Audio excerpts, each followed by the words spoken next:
boy refused to leave his baby sister's room at night. When the father decided to investigate, the reason left him horrified. Started as an endearing quirk, or so Adam and Emily thought.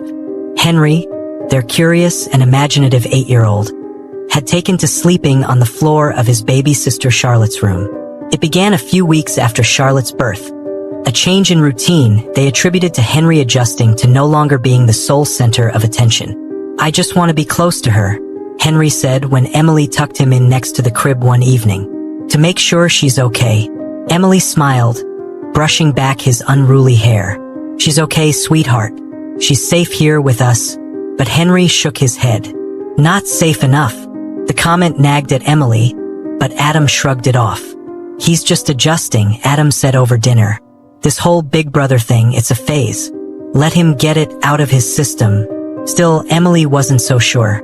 There was something in Henry's voice, something too serious for an 8-year-old. But she didn't push it. Not yet. Weeks passed, and Henry's phase showed no signs of ending. Every night, he dragged his blanket and pillow into the nursery, refusing to sleep in his own room. During the day, he seemed restless and distracted, his eyes flicking nervously to Charlotte whenever she cooed or fussed. The situation escalated one evening when Adam decided to enforce a rule. "Henry," he said firmly, guiding him back to his own bed, "you're a big boy now. Charlotte's fine, and you need to sleep in your room like everyone else." Henry burst into tears, clutching Adam's hand. "Please, Dad, please don't make me leave her alone." "Henry," Adam said, his patience wearing thin, "what are you so scared of? There's nothing in the house to hurt her." But Henry shook his head violently, his sobs breaking through the quiet of the house. "You don't know," he whispered. "I have to protect her. I have to." That night, Emily found herself lying awake, Henry's words echoing in her mind. She had noticed other changes in him. How he avoided the hallway near the nursery during the day or refused to play in the living room if the baby monitor wasn't turned on. The boy who once loved exploring every corner of their house now seemed afraid of it. When Adam crawled into bed beside her, Emily voiced her concerns. "Adam, don't you think this is more than just a phase? He's scared of something." "He's scared because we're indulging him," Adam replied, though his voice carried a hint of doubt. "We just need to be firm. He'll adjust." But Emily wasn't convinced, and as she drifted into a fitful sleep, her unease only grew. The next day, Henry's behavior grew stranger.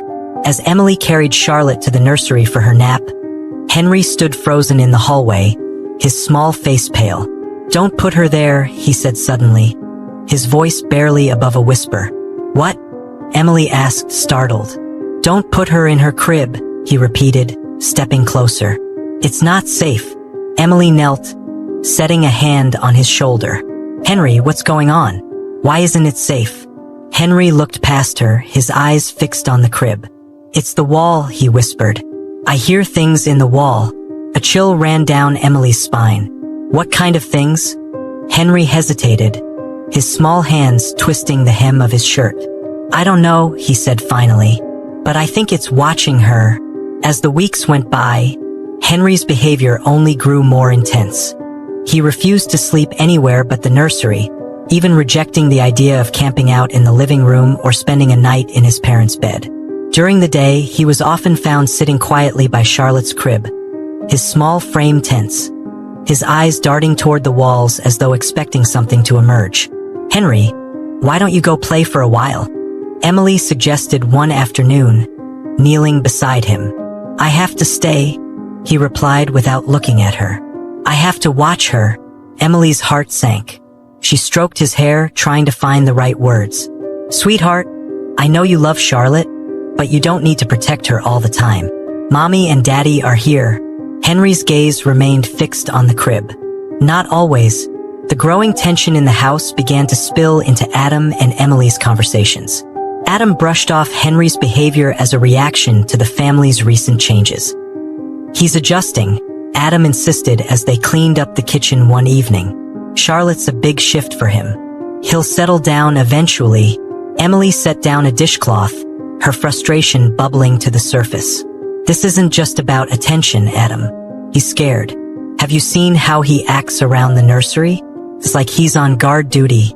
Adam sighed, leaning back against the counter. So what are you saying? We take him to a psychologist because he's being a protective big brother? That's a bit extreme. Emily shook her head, exasperated. It's not just protective. He won't leave her alone for a second. He barely sleeps. Something is wrong, Adam. But Adam shrugged off her concerns, retreating behind a wall of practicality. He's fine. He's a kid. They do weird things sometimes. Emily wasn't so sure. The breaking point came one evening when Emily went to check on Charlotte after dinner. She stopped in the hallway, her chest tightening at the sight before her. Henry sat slumped beside the crib, his knees drawn up to his chest. Silent tears streamed down his cheeks, dripping onto the floor. Henry, she called softly, stepping into the room. He didn't respond, his small body trembling. Emily knelt beside him, placing a hand on his shoulder. Sweetheart, what's wrong? Henry finally looked up, his face streaked with tears. I can't leave, he whispered, his voice cracking. If I leave, it'll hurt her. Emily's heart broke. She pulled him into a tight hug, murmuring softly, nothing's going to hurt her. Promise. But Henry shook his head, burying his face in her shoulder. You don't understand, he sobbed. It's here. It's always here. Emily tried to comfort him, but his fear was unshakable. That night, she sat down with Adam, her face pale and drawn. We need to take this seriously, she said, her voice firm. Something is really wrong, Adam. Adam frowned, guilt flickering in his eyes. You really think we need professional help? I don't know what else to do, Emily admitted, but we can't keep brushing this off. He's scared out of his mind, and I don't think it's just his imagination. Adam sat back, his jaw tightening as he absorbed her words. Okay, he said finally. We'll figure something out. But deep down, Adam couldn't shake the feeling that whatever was happening in their home wasn't something a psychologist could fix. Adam's unease had grown too heavy to ignore. Emily's words, Henry's nightly rituals, the tears by the crib. It all gnawed at him. Determined to uncover the truth, he decided to stay awake and observe Henry one night. He positioned himself in the hallway, hidden in the shadows, just outside the nursery. It didn't take long. Shortly after they had tucked him into his bed, Henry's door creaked open. The boy emerged quietly, carrying his blanket and pillow as he shuffled toward Charlotte's room. Adam followed silently, his breath shallow. In the nursery, Henry set up his spot on the floor as usual. But instead of curling up to sleep, he sat upright, staring at the wall near Charlotte's crib. He didn't move, his posture stiff, his gaze unblinking. Hours passed, and Adam found himself growing restless. He was about to give up and go back to bed when Henry's head tilted slightly, as if he were listening for something. A moment later, Adam heard it too. A faint, rhythmic sound coming from the wall. It was barely audible but unmistakable. A soft, shuffling noise. Then silence. Henry whispered, "It's back." Adam's stomach turned, and he forced himself to stay quiet, retreating to his room without revealing that he had been watching. He lay awake for the rest of the night, the sound replaying in his mind. The next morning, Adam decided to act. While Emily was busy with Charlotte, he slipped into the nursery and began inspecting the walls. At first, everything seemed normal, just painted plaster and smooth corners. But as he knelt by the crib, his hand brushed against something unusual. A faint seam ran along the base of the wall, almost invisible unless you were looking for it. Adam leaned closer and pressed against the seam. The panel shifted slightly. His pulse quickened as he fetched a flashlight and pried the panel open, revealing a narrow opening just large enough for someone to crawl through. Inside the cavity, the beam of his flashlight illuminated the disturbing truth. Crumpled food wrappers, empty water bottles, and a filthy, threadbare blanket. It was a makeshift hiding spot, hidden in plain sight. Adam's throat tightened.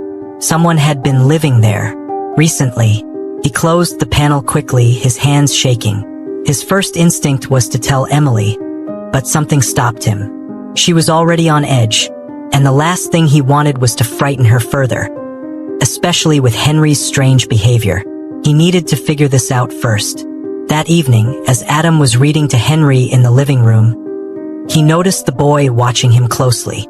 It wasn't until the story was over and Henry was climbing into bed that he spoke. "Dad," Henry whispered as Adam tucked him in. "Yes, buddy? You found it, didn't you?" Henry's voice was calm, but his small hands gripped the blanket tightly. Adam froze, his pulse quickening. "Found what, Henry?" "The hiding place," Henry said softly, his eyes wide and serious. "You need to close it. Close it for good." "What do you know about it?" Adam asked, crouching beside the bed. Henry hesitated, then whispered, "He's still here." Adam's heart pounded. "Who's still here?" Henry didn't answer, instead pulling the blanket over his head and curling into a ball. No amount of coaxing could get another word out of him that night. Adam barely slept. The image of the makeshift nest in the wall haunted him, and Henry's words only added to his growing fear. The next day, Adam sealed the panel as best as he could with nails and heavy tape, but it didn't feel like enough. When Henry saw what Adam had done, his face tightened. "You have to make it so he can't come back," he said. "Promise, Dad. I'll do everything I can," Adam replied, but the boy's serious tone left him unsettled. He couldn't shake the feeling that this wasn't just about someone hiding in their house. It was about someone watching. Adam couldn't shake the feeling that there was more to uncover. The hidden panel in the nursery was troubling enough, but Henry's insistence that he's still here gnawed at his thoughts. That morning, after dropping Henry at school, Adam called the realtor who had sold them the house. "I need to know about the previous owners," Adam said, his voice tight with urgency. The realtor hesitated. "Well, the house had been a rental property for a long time before the owners sold it to you. I don't know much about the tenants." "Why? Is something wrong?" Adam paused, debating how much to reveal. "We've noticed unusual things, noises. It seems like someone might have been living here without our knowledge." "Oh," the realtor's voice grew cautious. "There were some odd complaints. One of the previous families mentioned noises in the walls and things going missing. Nothing major, just little items like utensils or books. They thought it was kids being careless. The owner dismissed it as an old house creaking." The words sent a chill down Adam's spine. "And no one investigated further?" The realtor gave an awkward laugh. "Not that I know of. Look, these older homes always have quirks. I'm sure there's a reasonable explanation." Adam didn't respond. He hung up and stared at his phone for a long moment, his unease deepening. That afternoon, Adam found himself watching Henry more closely. The boy had grown more withdrawn, his nervous energy filling the house like static electricity. Every time Emily left the room with Charlotte, Henry's gaze followed her, his little face tight with worry. "Dad," Henry said that evening as they sat at the dinner table, his voice unusually serious. "Don't let Charlotte stay in her room alone. Not ever." Adam put down his fork, exchanging a glance with Emily. "Why do you say that, buddy?" "Because he's still there," Henry whispered, his voice trembling. "And he's waiting." Adam's stomach twisted, but he forced a calm expression. "We've closed it up, Henry. No one can get in." Henry shook his head. "That's not enough." That night, as Emily rocked Charlotte to sleep, she noticed Adam pacing in the hallway. "Are you going to tell me what's going on?" she asked, her tone sharp. "You've been tense for days. And Henry's acting worse." "It's nothing," Adam lied. "I'm just tired." Emily frowned but didn't push him further. Yet, as she walked past the nursery, a nagging thought lingered. What is Adam not telling me? When bedtime came, Henry refused to sleep in his own room. Instead, he stood in the doorway of the nursery, clutching his pillow. "Can you stay with us tonight, Dad?" he asked. "Henry, you don't need," Adam began, but his son cut him off. "Please," Henry said, his voice breaking. "Just this once." Adam sighed, relenting. He grabbed a blanket and lay on the floor beside Henry in the nursery. The house was quiet, the soft hum of Charlotte's monitor the only sound. For a while, Adam began to think his fears were unfounded. But then, around 2 a.m., Henry shook his shoulder. "Dad," he whispered, his face pale in the dim glow of the night light. "It's back." Adam sat up, his heart pounding. "What is?" Henry pointed to the wall behind the crib. Adam strained to listen, his ears catching it after a moment. A faint, rhythmic sound, like scratching, but deliberate. This time, it wasn't coming from the base of the wall, it was higher, near the ceiling. He froze, his breath shallow. The sound wasn't just scratching. It was shifting as though something or someone was moving inside the wall. "Go back to sleep," Adam said softly, his voice trembling. But Henry didn't move. He stayed sitting, his eyes locked on the wall, as though daring it to reveal its secrets. The next morning, Adam didn't wait. As soon as Henry left for school, he bought a small security camera and set it up in Charlotte's room. The camera's position covered the entire nursery, including the crib and the wall where he had found the hidden panel. Emily noticed him fiddling with the device and frowned. "What's that for?" "Just an extra precaution," Adam said, trying to sound casual. "You know, in case we hear anything unusual." Emily's brow furrowed, but she let it go. Yet, as she carried Charlotte out of the room, she felt a prickling sense of unease. The tension in Adam's shoulders, the way he avoided her questions. It all felt wrong. That night, Adam sat in the living room with the camera feed open on his laptop. He stared at the screen, determined to catch whatever was lurking in their walls. For hours, the nursery was quiet. Charlotte slept peacefully, the faint glow of her nightlight illuminating the crib. Adam began to feel foolish, his paranoia ebbing. He was just about to close the laptop when something caught his eye. The blanket covering Charlotte moved. Adam leaned closer, his pulse racing. The motion was subtle, like a hand brushing lightly over the fabric. But there was no one there. Then came the sound, the low, deliberate scraping against the wall. Adam's grip on the laptop tightened. The noise wasn't random. It was purposeful, and it was getting louder. The next morning, Adam reviewed the footage from the nursery camera, hoping to explain the events of the previous night. For hours, the video showed nothing unusual. Charlotte sleeping peacefully, the faint glow of the nightlight illuminating her tiny crib. Then, just after 2 a.m., the blanket on Charlotte's crib shifted. It wasn't a dramatic movement, but unmistakable, like a hand brushing lightly across the fabric. Adam replayed the moment several times, zooming in, searching for any indication of what could have caused it. There was nothing. No shadow, no hand, just the blanket moving on its own. Adam spent the rest of the morning reinforcing the nursery. He installed additional locks on the window and added a latch to the inside of the door. He double-checked the panel in the wall, ensuring it was still sealed. Despite his efforts, he couldn't shake the image of the blanket moving. By afternoon, Adam's anxiety was too much to contain. He found Emily in the kitchen, rocking Charlotte in her arms. "We need to talk," he said, his tone clipped. Emily raised an eyebrow. "What's going on?" Adam hesitated, then took a deep breath. "There's something in the house. Or someone." Her eyes narrowed. "What do you mean, someone?" Adam led her to the living room, opening his laptop to show her the footage. He played the clip of the blanket shifting, pausing at the exact moment it moved. "Look," he said, pointing at the screen. "Do you see that?" Emily stared at the screen, her brow furrowing. "It's just the blanket." "No," Adam said firmly. "Something moved it. Watch again." He played the clip again, zooming in to emphasize the motion. Emily's face paled, her grip on Charlotte tightening. "What are you saying, Adam? That someone's in her room?" Adam nodded slowly. "I found a hidden panel in the nursery. It leads to a small space behind the wall. Someone's been living there. I sealed it up, but I don't think they've left." Emily's breath caught, and she instinctively drew Charlotte closer. "You've known this? For how long?" "I found it a few days ago," Adam admitted. "I didn't want to scare you until I was sure." Emily's voice rose, her fear spilling into anger. "You didn't want to scare me? Adam, there's a stranger in our house. You should have told me the second you found it." "I didn't want to jump to conclusions," Adam said defensively. "I thought maybe it was old, abandoned." Emily shook her head, her face pale with panic. "We need to call the police. Now." Adam hesitated, running a hand through his hair.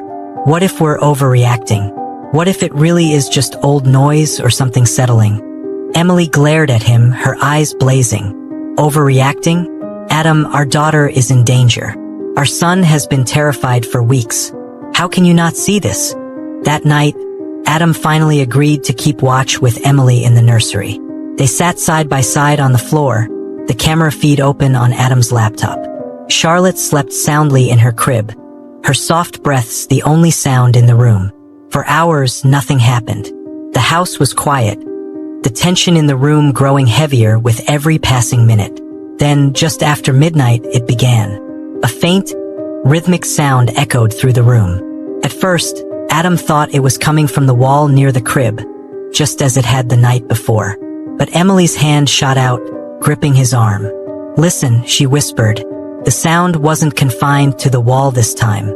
It moved, soft, deliberate scratches, traveling through the floorboards and into the ceiling. "It's not just the nursery," Emily murmured, her voice shaking. "It's everywhere." Adam's heart raced as he scanned the room, his flashlight darting from corner to corner. But the source of the sound remained elusive, the echoes shifting and distorting as though the house itself was alive. Emily turned to him, her face pale. "Henry was right," she said. "It's not just his imagination." Adam swallowed hard, his mind reeling. For the first time, he realized the full weight of what Henry had been trying to tell them. Whatever or whoever was in their house wasn't just hiding. It was watching. Adam couldn't ignore it any longer. He needed answers. The strange sounds, the movement in the walls, the unsettling footage from the camera. It all pointed to something, or someone, hiding in their home. That morning, while Emily took Charlotte and Henry to the park, Adam pried open the sealed panel in the nursery wall. The opening was dark and cramped, the smell of dampness and stale air seeping out. He slid a flashlight inside and began crawling through the narrow passage. The tunnel stretched farther than he'd imagined, its walls crudely carved from the house's foundation. Bits of debris littered the floor, crumbled plaster, broken wood, and, chillingly, a small, rusted spoon. Eventually, the tunnel opened into a hidden chamber. The space was just large enough to crouch in, and what Adam found there made his blood run cold. A dirty, flattened mattress lay against one wall, surrounded by piles of discarded food wrappers and water bottles. Scattered toys, old, faded, and broken, were strewn across the floor. A child's plastic doll sat propped against the wall, its once cheerful face cracked and smeared with grime. Someone had lived here, for months, maybe even years. Meanwhile, back at the house, Emily was on edge.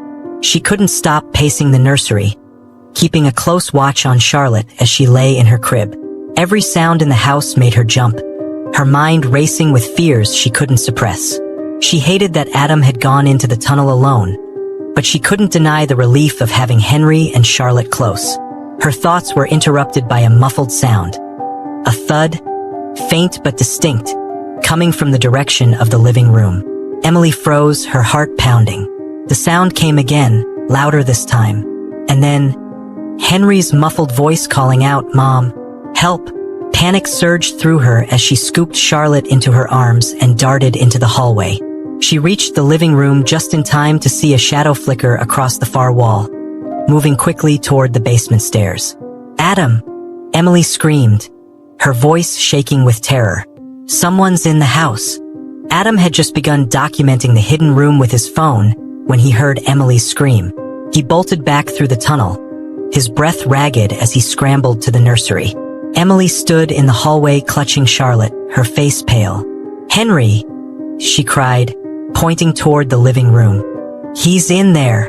Adam rushed into the room, his eyes scanning wildly. Henry was standing near the couch, his small body trembling. "He went that way," Henry whispered, pointing toward the basement door. Adam didn't hesitate. He flung open the basement door, gripping a flashlight in one hand and a hammer in the other. He descended the steps slowly, his heart hammering in his chest. But the basement was empty. Whoever had been there was gone. The family barricaded themselves in the master bedroom, Adam pushing furniture against the door while Emily called the police. She kept her voice low, her hands shaking as she described the events to the dispatcher. "Please hurry," she whispered. "We have children in the house." Minutes felt like hours as they waited. Adam stood guard at the door, the hammer still clutched in his hand, while Emily sat on the bed with Charlotte and Henry. The children were silent, their wide eyes darting between their parents. When the police arrived, Adam unblocked the door and let them in. Two officers, their hands on their holstered weapons, quickly began searching the house. A third officer stayed with the family, asking them questions about what had happened. It didn't take long for the officers to find the tunnel. Adam led them to the nursery, explaining what he had discovered earlier that day. One of the officers climbed into the opening, returning several minutes later with a grim expression. "There's no one here now," he said, "but it's clear someone's been living down there. This isn't new. There are signs they've been here for a long time." Emily paled, clutching Charlotte tighter. "What kind of signs?" The officer hesitated. "Personal items, food wrappers, there's even a mattress. Whoever it is, they've been using this place as a hideout." "Did you check the basement?" Adam asked. The officer nodded. "We didn't find anyone. If they were here, they're long gone." The police promised to keep investigating, but the family's sense of safety was shattered. That night, they stayed at a nearby motel, too afraid to remain in the house. As Emily rocked Charlotte to sleep, she kept replaying the moment she had seen the shadow moving through the house. It hadn't been a figment of her imagination. Someone had been there, someone who had come far too close to her children. Adam sat by the window, staring out at the parking lot. "I shouldn't have waited," he muttered. "I should have told you about the panel the second I found it." Emily glanced at him, her expression softening despite her fear. "You were trying to protect us," she said quietly. "But now we have to face this together. Whoever that person is, they're dangerous." Adam nodded, gripping the edge of the windowsill. "I won't let them hurt our family," he said, "no matter what it takes." With the police fully involved, Adam and Emily began to feel a small measure of relief. Officers worked tirelessly over the next few days, collecting evidence from the hidden tunnels and searching the surrounding neighborhood for any signs of the intruder. The idea of a stranger using their home as a secret shelter was horrifying, but at least now they weren't facing it alone. The breakthrough came when detectives identified the man through fingerprints found on the discarded food wrappers and items in the hidden space. His name was Eric Carter, a former tenant of the house who had been evicted nearly a decade earlier. After losing his job and with nowhere else to go, he had returned to the only place he had ever called home, living unseen within its walls. When the news reached Adam and Emily, it left them cold. "He's been here all this time?" Emily asked the officer sitting across from them, her voice trembling. Charlotte squirmed in her arms, her innocence a stark contrast to the horrors they were learning. "It's likely he came back gradually," the officer explained. "Based on what we found, he's been living in the tunnels for at least a year, maybe longer. The mattress and food were relatively new, but some of the toys we found are much older, possibly things he salvaged from before." Adam clenched his fists. "And you still haven't found him?" The officer shook his head.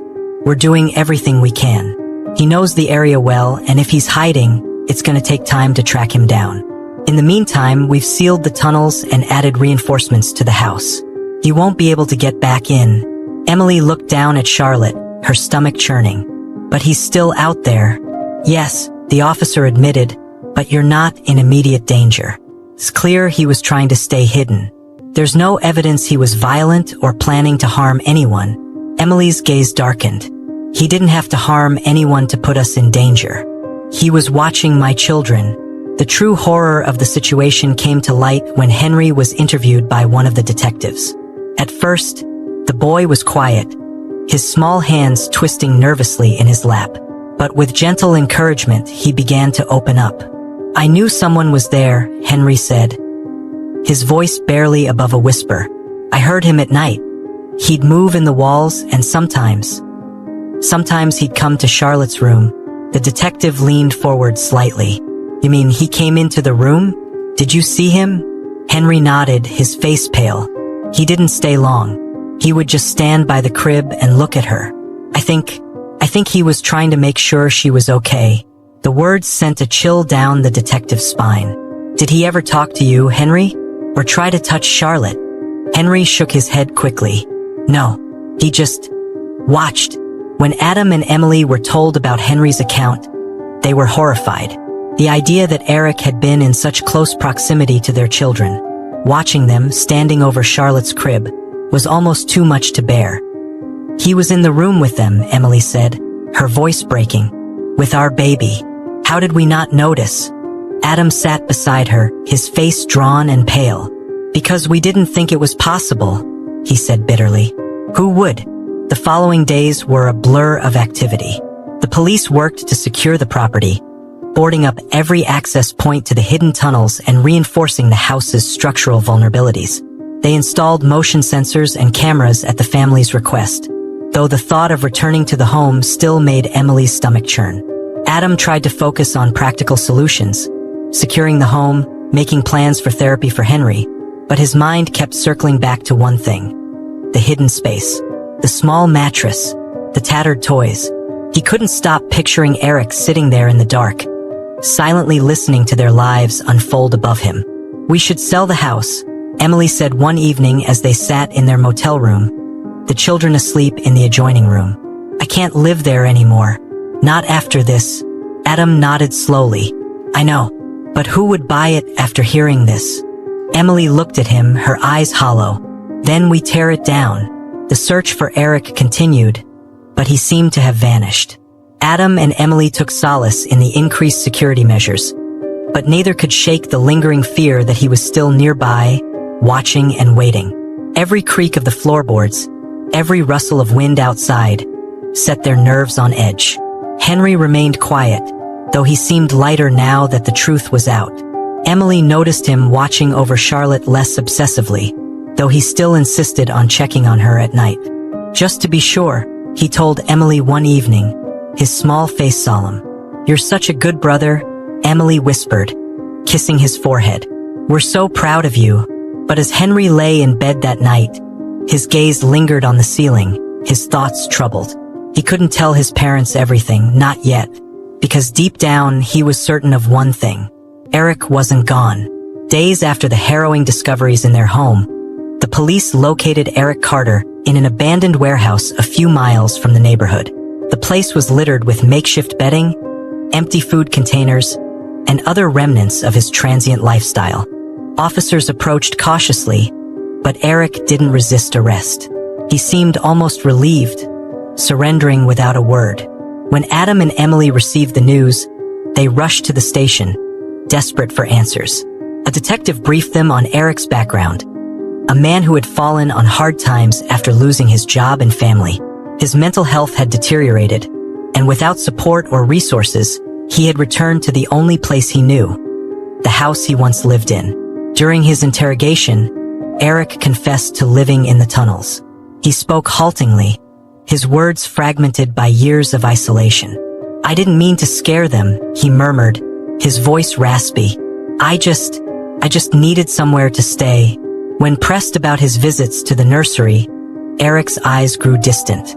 The baby, he said softly. She reminded me of my daughter. She was so small, so perfect. His voice cracked as he continued. My little girl. She passed a long time ago. But when I saw Charlotte, it was like she was back. I just wanted to see her, to make sure she was safe. Adam and Emily sat across the table, their emotions warring within them.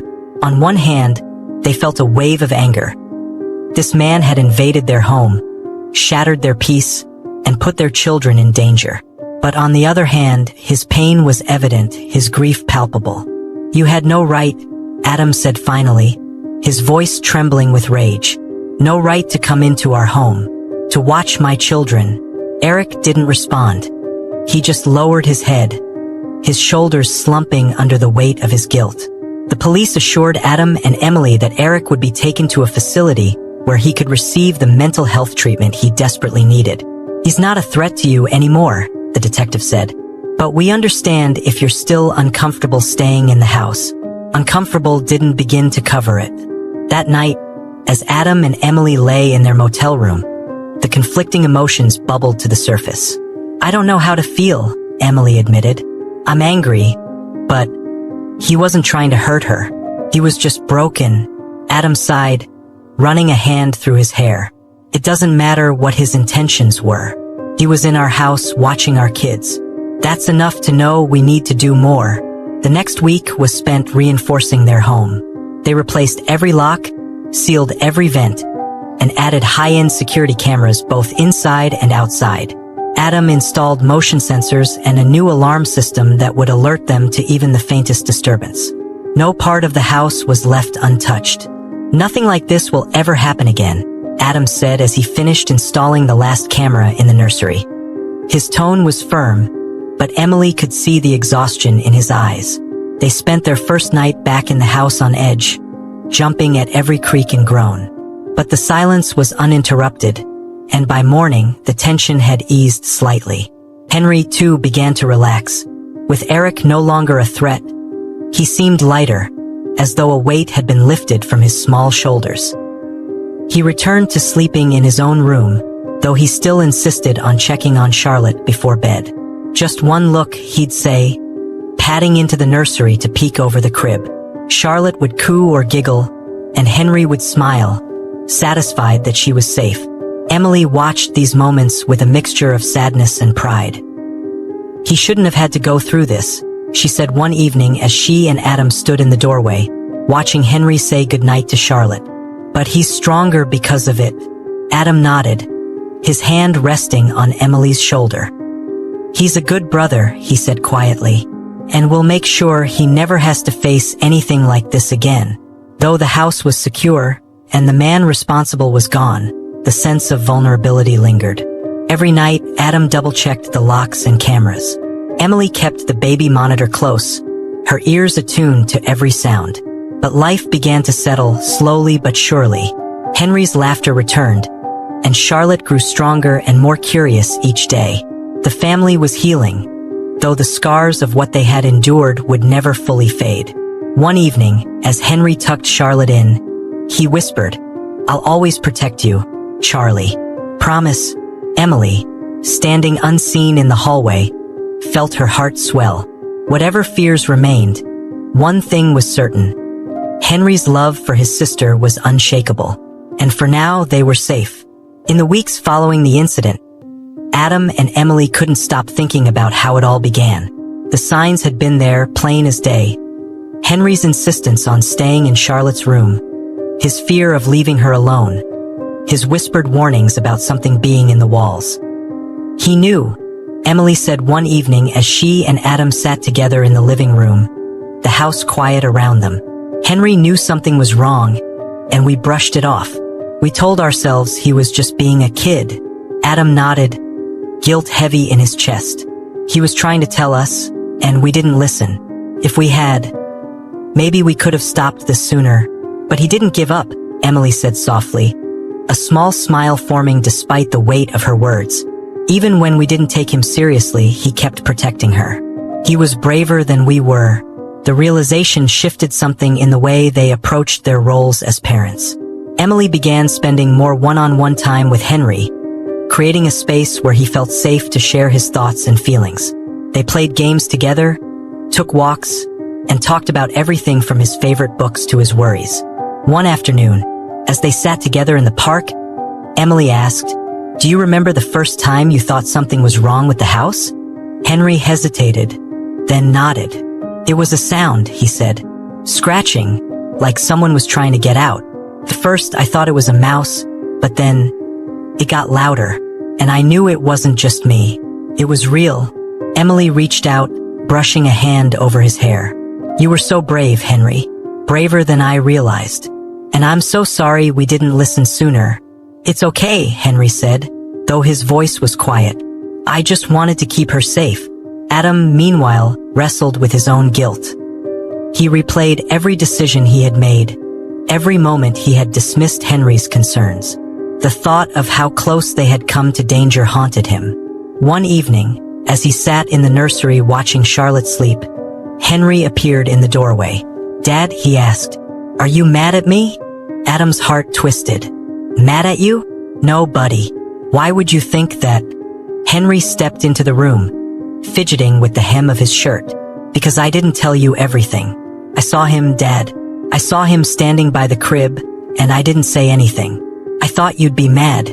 Adam stood and crouched in front of his son, placing his hands on Henry's shoulders. "Henry, listen to me. You were scared, and you did everything you could to protect your sister.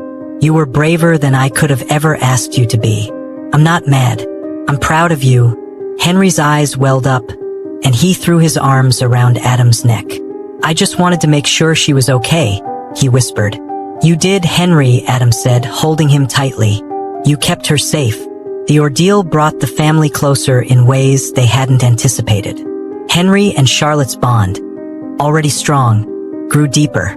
Henry continued to check on her every night, though now it was less out of fear and more out of love. Charlotte, too young to understand what had happened, lit up whenever her brother was near, her giggles filling the house with a sense of peace. For Adam and Emily, the experience was a stark reminder of the importance of trusting their children's instincts. They began to listen more attentively, to take Henry's concerns seriously, no matter how small they might seem. One evening, as the family sat together on the couch, Henry cradling Charlotte on his lap, Emily looked around the room and felt a swell of gratitude. "We've been through a lot," she said, her voice soft, "but we're stronger for it." Adam nodded, his arm around her shoulders. "We are, and we'll never let anything like that happen again." Henry looked up, his expression serious. "And if it does, we'll stop it. Together." Emily smiled, pulling both children close. "That's right. Together." In the quiet moments that followed, the family sat in silence, the weight of their shared experience settling into something softer, something they could carry without fear. The house, once a place of uncertainty, now felt safe again. Not because of locks or cameras, but because they knew they could face anything as long as they were together. Over the next few months, Adam and Emily focused on rebuilding, not just the physical space of their home, but the sense of safety that had been stolen. Contractors arrived to remove the tunnels and seal the hidden chambers for good. Adam supervised every step of the process, determined to erase every trace of Eric Carter's presence. The nursery was the last space to be addressed. The wall that once held the panel was reinforced and rebuilt, and the room was repainted in warm, calming tones. Adam even installed shelves in the spot where the hidden panel had been, filling them with books and small toys for Charlotte. "This isn't just her nursery anymore," Adam told Emily as they arranged the final touches. "It's her safe space. No shadows, no hiding places. Just love." Emily smiled, though her eyes glistened with tears. "She won't remember any of it," she said, stroking Charlotte's soft curls as the baby gurgled happily in her arms. "But we will, and we'll make sure it never happens again." Though the physical reminders of the invasion were gone, the emotional scars lingered. Adam often found himself double-checking the locks at night, and Emily still jumped at unexpected noises. But instead of letting fear take over, they leaned into their newfound commitment to openness and trust. Conversations with Henry became a nightly ritual.